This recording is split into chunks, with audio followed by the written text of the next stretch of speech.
Nuit de Victor Hugo. Le ciel d'étain au ciel de cuivre succède. La nuit fait un pas. Les choses de l'ombre vont vivre. Les arbres se parlent tout bas. Le vent, soufflant des empyrées, fait frissonner dans l'onde où luit le drap d'or des claires soirées, les sombres moires de la nuit. Puis la nuit fait un pas encore. Tout à l'heure, tout écoutait.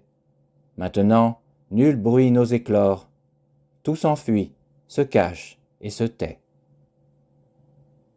Tout ce qui vit, existe ou pense, regarde avec anxiété s'avancer ce sombre silence dans cette sombre immensité.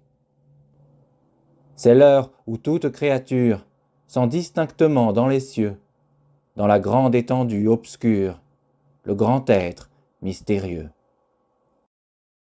Dans ses réflexions profondes, ce Dieu qui détruit en créant, que pense-t-il de tous ces mondes qui vont du chaos au néant?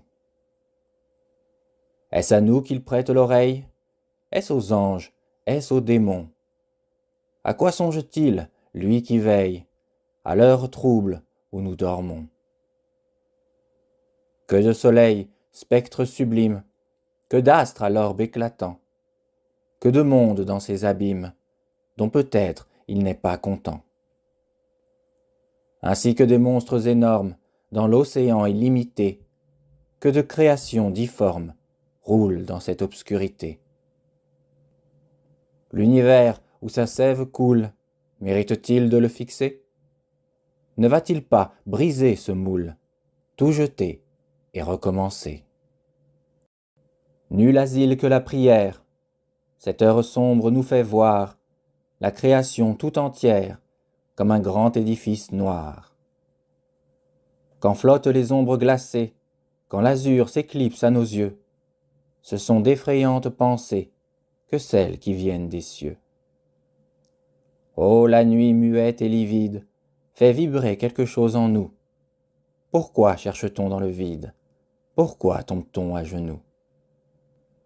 Quelle est cette secrète fibre? D'où vient que, sous ce morne effroi, le moineau ne se sent plus libre, le lion ne se sent plus roi?